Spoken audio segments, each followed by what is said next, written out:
Hi everyone, welcome to RS Academy. This is Sunil. ఈ video సెషన్లో మనం concepts of national income కోసం క్లియర్గా చూడబోతున్నాం. సో ఇక్కడ ఆర్డర్గా ఇవ్వడం జరిగింది. సో ఫస్ట్ కాన్సెప్ట్ అండ్ అసలు మీకు కాన్సెప్ట్స్ ఆఫ్ నేషనల్ ఇన్కమ్ అర్థం అవ్వాలంటే కూడా ముందుగా క్లియర్గా చూసుకోవాల్సిన కాన్సెప్టే gross national product at market price. ఇది మీకు క్లియర్గా చూసుకుంటే దీని బేస్డ్ ఆన్ డిఫరెంట్ కాన్సెప్ట్స్ అన్ని కూడా దీని మీద డిపెండ్ అయి ఉన్నాయి. సో క్లియర్గా చూద్దాం. Gross national product at market price. GNP is the current market value of all final goods and services provided in a country during a year, including net income from abroad. So gross national product అంటే ఏంటి? ఒక దేశంలో ఒక సంవత్సరంలోని తయారైన అన్ని goods and services and మనకి ఇతర దేశాల నుంచి ఫారెన్ నుంచి అబ్రాడ్ నుంచి వచ్చే నెట్ ఇన్కమ్ని రెండు యాడ్ చేస్తే వచ్చేదే gross national product at market price. ఇదేంటి? సింపుల్గా ప్రెజెంట్ కరెంట్ మార్కెట్ వాల్యూ ప్రకారంగా మన దేశంలో ఎన్ని గూడ్స్ సర్వీసెస్ తయారైనాయి అండ్ దాంతోపాటుగా నెట్ ఇన్కమ్ అబ్రాడ్కి మనం ఎక్స్పోర్ట్స్ అండ్ ఇంపోర్ట్స్ చేయడం బట్టి మనకి వచ్చిన నెట్ ఇన్కమ్ ఉంచండి, ఈ రెండు యాడ్ చేస్తే వచ్చేదే గ్రాస్ నేషనల్ ప్రోడక్ట్. సో ఇక చూడండి, జిఎన్పి ఒక formula, GNP is equal to C plus I plus G plus X minus M. So GNP అంటే ఏంటి? Gross national product. సి అంటే ఏంటి? సో ఒక దేశంలో హౌస్ హోల్డ్ సామాన్య జనాలు వాడే గూడ్స్ అండ్ సర్వీసెస్ ఉంటే చూడండి, ఆ విలువని సి అంటాం. C is a value of final goods and services consumed by household. ఒక దేశంలో ఒక సామాన్యులు మొత్తం అందరూ ఎంత గూడ్స్ అండ్ సర్వీసెస్ వాల్యూస్ని వాడతారో అది. అండ్ దాంతోపాటుగా ఇన్వెస్ట్మెంట్, ఐ అంటే ఏంటి? Investment in capital goods. And G అంటే గవర్నమెంట్ ఎక్స్పెండిచర్, గవర్నమెంట్ యొక్క ఖర్చు. దాంతోపాటుగా ఇక్కడ net income from abroad. So భారతదేశంలో కాకుండా బయట దేశాల నుంచి ఎక్స్పోర్ట్స్ ఇంపోర్ట్స్ చేయడం వల్ల వచ్చేదాన్ని మనం ఏమంటాం? Net income. అది ఎలా వస్తుంది? ఎక్స్ మైనస్ ఎం. ఎక్స్ అంటే ఏంటి? ఎక్స్పోర్ట్స్ ఎంత, ఎం అంటే ఏంటి? ఇంపోర్ట్స్ ఎంత. ఎక్స్పోర్ట్స్లో నుంచి ఇంపోర్ట్స్ వాల్యూ మైనస్ చేస్తే వచ్చేదే నెట్ ఇన్కమ్. చూడండి ఇక్కడ ఎక్స్ అంటే ఏంటి? గూడ్స్ అండ్ సర్వీసెస్ ఎక్స్పోర్టెడ్, ఎం అంటే goods and services imported. Clear అనుకుంటా. జిఎన్పి రావాలంటే ఏంటి? ఒక దేశంలో సామాన్లు అందరూ వాడే హౌస్ హోల్డ్ వస్తువులు, ఇన్వెస్ట్మెంట్, గవర్నమెంట్ ఎక్స్పెండిచర్, ఇంకా ఎక్స్పోర్ట్స్ మైనస్ ఇంపోర్ట్స్, అవన్నీ యాడ్ చేస్తే వచ్చేదే GNP at market price. Clear అనుకుంటా. జిఎన్పి ఎట్ మార్కెట్ ప్రైస్ అంటే ఏంటి? ఒక దేశంలో సంవత్సరంలో తయారైన గూడ్స్ అండ్ సర్వీసెస్ అండ్ దాంతోపాటుగా ఇతర దేశాల నుంచి వచ్చిన నెట్ ఇన్కమ్ని యాడ్ చేస్తే వచ్చేది. ఒక దేశంలో గూడ్స్ అండ్ సర్వీసెస్ మొత్తం ఎట్లా అంటే హౌస్ హోల్డ్ వాడిన గూడ్స్ అండ్ సర్వీసెస్, ఇంకా ఇన్వెస్ట్మెంట్ ఇన్ క్యాపిటల్ గూడ్స్, ఇంకా గవర్నమెంట్ ఎక్స్పెండిచర్, ఇది వచ్చి net income, exports minus imports. So మీకు క్లియర్గా అర్థమైంది అనుకుంటున్నాను గ్రాస్ నేషనల్ ప్రోడక్ట్ అంటే. Next, gross national product at factor cost. ఇది మార్కెట్ ప్రైస్ బేస్డ్ ఆన్, ఇది factor cost based on. So ఎప్పుడైనా సరే ఫ్యాక్టర్ కాస్ట్ కావాలి అంటే market price minus indirect tax plus subsidies add చేస్తే వస్తుంది. సో చూడండి, GNP at factor cost includes all items mentioned above in GNP at market price less indirect tax. So ఏదైతే market price ఉందో దాంట్లో నుంచి indirect taxes తీసేసి government ఇచ్చే సబ్సిడీస్ని యాడ్ చేస్తే మనకేమొస్తుంది? GNP at factor cost. Clear అనుకుంటా. So next, gross domestic product at market price. So gross domestic product at market price అంటే అర్థం ఏంటంటే ఒక దేశంలో సంవత్సరంలో ఒక దేశంలో వచ్చే ఫైనల్ గూడ్స్ అండ్ సర్వీసెస్ యొక్క వాల్యూ. ఇందులో అబ్రాడ్ నుంచి వచ్చే ఇన్కమ్ని కన్సిడరేషన్ చెయ్యరు. ఓన్లీ దేశంలో తయారైన వస్తువులను బేస్డ్ అనే చెప్పే వాల్యూని జీడిపి, గ్రాస్ డొమెస్టిక్ ప్రోడక్ట్. ఇక డొమెస్టిక్ అంటే అర్థం చేసుకోవాలి, దేశంలోని తయారయ్యే వస్తువుల మీదనే కన్సిడరేషన్ ఉంటుంది. చూడండి, this is a part of GNP and is produced within the country in a year. అందుకోసం జీడిపి ఎలా తెలుసుకుంటాం? జిఎన్పిలోంచి net income earned from abroad. So జిఎన్పిలోంచి ఏదైతే ఇతర దేశాల నుంచి వచ్చిన ఇన్కమ్ ఉందో దాన్ని మైనస్ చేసేస్తాము. సో ఇది జిఎన్పి అట్ మార్కెట్ ప్రైస్ కదా, దాంట్లో నుంచి నెట్ ఇన్కమ్ ఎర్నెడ్ ఫ్రమ్ అబ్రాడ్ని మైనస్ చేస్తే మనకు జీడిపి వస్తుంది. సో జీడిపి అంటే ఏంటి?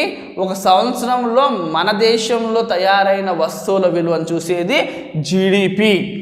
మన దేశమే కాదు, అబ్రాడ్లో కూడా కన్సిడరేషన్ చేస్తేనేమో జిఎన్పి అట్ మార్కెట్ ప్రైస్. దీంట్లో నుంచి ఇండైరెక్ట్ ట్యాక్సెస్ తీసేసి సబ్సిడీస్ యాడ్ చేస్తేనేమో factor cost, GNP at factor cost వస్తుంది. దేశంలోనే వస్తువుల తయారీ మాత్రమే చూస్తేనేమో జీడిపి వస్తుంది. ఇది మెయిన్గా ఈ ఫార్ములా చూసుకొని సరిపోతుంది. GDP is equal to GNP minus net income earned from abroad. Next, net national product at market price. The depreciation or charges for renewals and repairs must be subtracted from GNP at market price to obtain NNP at market price. So NNP at market price is equal to GNP at market price minus depreciation. So NNP net national product at market price కావాలంటే మనం ఏం చేయాలి? GNP at market ప్రైస్లో నుంచి మనం depreciation తీసేయాలి. Depreciation అంటే ఏంటి? సో మన గూడ్స్ అండ్ సర్వీసెస్ తయారు చేయడానికి మనం వాడే మిషనరీలో వేర్ అండ్ టేర్ బట్టి కొన్ని రెన్యువల్ చేయాల్సి ఉంటుంది చూడండి, ఆ ఖర్చుల్ని మైనస్ చేస్తే నెట్ నేషనల్ ప్రోడక్ట్ వస్తుంది. ఓకే, గ్రాస్లో నుంచి నెట్ రావాలంటే డిప్రిసియేషన్ని మైనస్ చేస్తే మనకి net national product at market price వస్తుంది. క్లియర్ అనుకుంటా? Net national product at market price రావాలంటే గ్రాస్ నేషనల్ ప్రోడక్ట్ మార్కెట్ ప్రైస్లో నుంచి డిప్రిసియేషన్ని మైనస్ చేస్తే సరిపోతుంది. ఐ హోప్ క్లియర్ అనుకుంటా.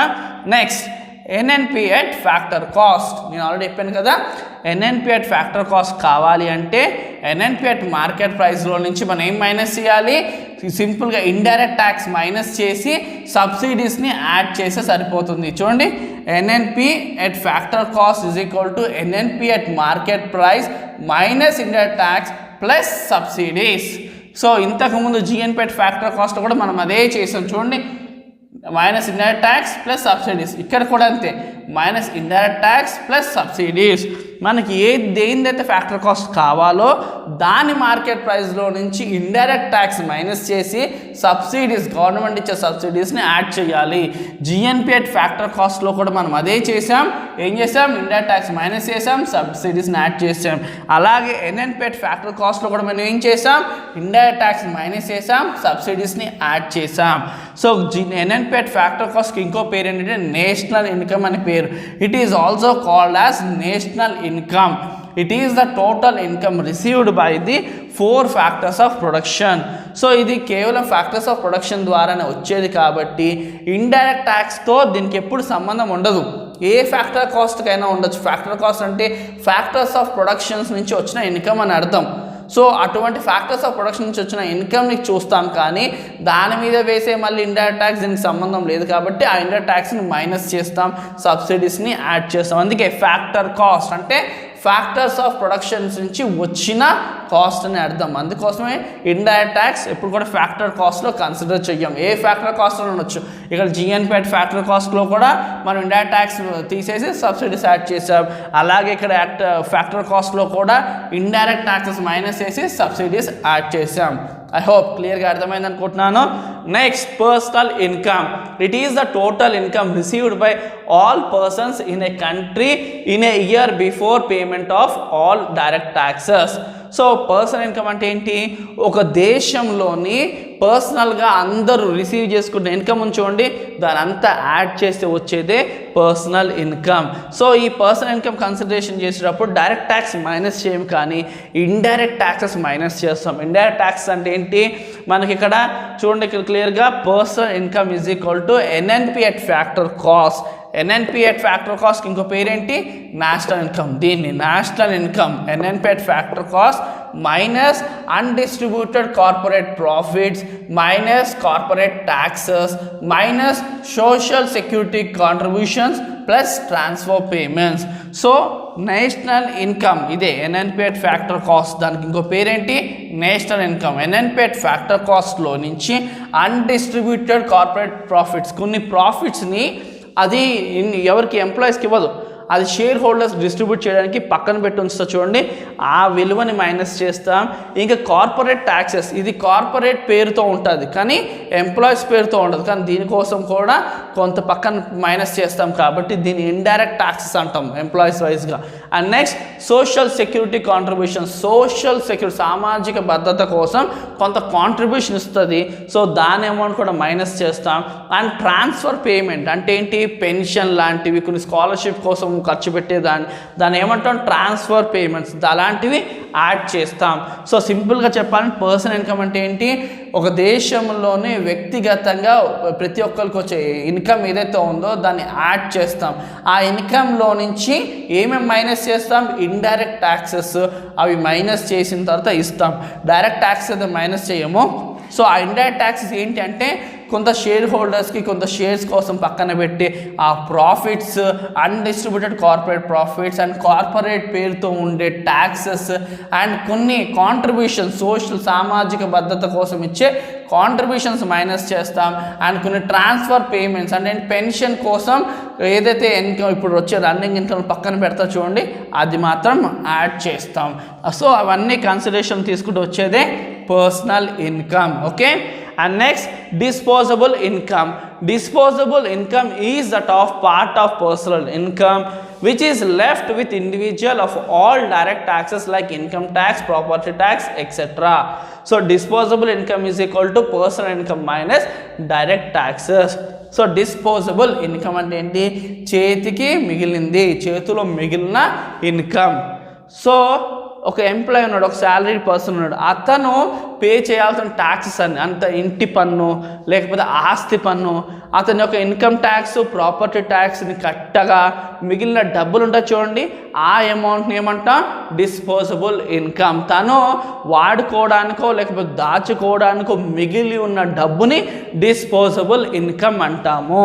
సో చూడండి ఇక్కడ disposable income is that a part of personal income. So personal income ఏదైతే ఇలా చేస్తే వచ్చిందో ఆ పర్సనల్ ఇన్కమ్లో నుంచి direct taxes, so indirect taxes national ఇన్కమ్లో నుంచి మైనస్ చేస్తే వచ్చిందే పర్సనల్ ఇన్కమ్.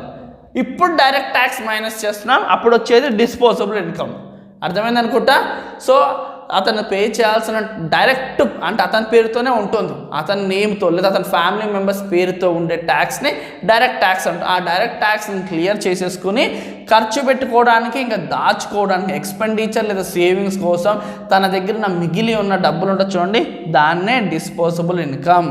అదే మనకేంటంటే అతను ఖర్చు పెట్టుకోవాలన్నా దాంతో జీవించాలన్నా ఉండే ఆ ఇన్కమ్ని డిస్పోజబుల్ ఇన్కమ్ అంటాం. క్లియర్ అనుకుంటా.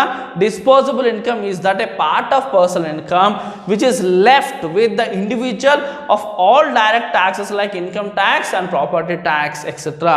ఫార్ములా చూసుకోండి, disposable income is equal to personal ఇన్కమ్లోంచి డైరెక్ట్ ట్యాక్సెస్ మైనస్ చేస్తే చేతిలో మిగిలిన అమౌంటే డిస్పోజబుల్ ఇన్కమ్. నెక్స్ట్ చూసుకుంటే per capita income. The per capita income is the average income of people in a year. Per capita income అంటే ఏంటి, average income, ఒక దేశంలో ప్రతి ఒక్కరికి వచ్చే యావరేజ్ ఇన్కమ్. సో ఈ యావరేజ్ ఇన్కమ్ ఎలా చేయాలి మనం, per capita income is equal to national income by population. So మొత్తం దేశానికి వచ్చిన ఇన్కమ్ ఉంచండి, ఆ ఇన్కమ్ బై దేశంలో ఎంతమంది పాపులేషన్ ఉన్నారు బై పాపులేషన్ చేస్తే వచ్చేది యావరేజ్ ఇన్కమ్. సో క్లియర్ అనుకుంటా. పర్ క్యాపిటల్ ఇన్కమ్ అంటే ఏంటి, యావరేజ్ ఇన్కమ్, దేశంలో ఉన్న వాళ్ళందరి ఇన్కమ్లు యాడ్ చేసి బై దేశంలో ఉన్న పాపులేషన్ మొత్తం యాడ్ చేసి దాన్ని డివిజన్ చేస్తే వచ్చేది per capita income. I hope ఈ మొత్తం కాన్సెప్ట్స్ ఆఫ్ నేషనల్ ఇన్కమ్ క్లియర్గా అర్థమైంది అనుకుంటున్నాను. సో మీరు కొంచెం 1-2 సార్లు క్లియర్గా వింటే కనుక మీకు క్లియర్గా అర్థమవుతుంది. వన్స్ క్లియర్గా అర్థమైతే చదవాల్సిన అవసరం కూడా లేదు, మీరు ఓన్గా కూడా మ్యాటర్ రాసుకోవచ్చు. ఐ హోప్ ఈ టాపిక్ చాలా క్లియర్గా అర్థమైంది అనుకుంటున్నాను. ఇంకేం టాపిక్స్ కావాలో కింద కామెంట్ సెక్షన్లో మెన్షన్ చేయండి, మా వీళ్ళంత వరకు అవి మీకు మేము అందించడానికి ట్రై చేస్తాం. Thank you for watching. Do share and subscribe our channel.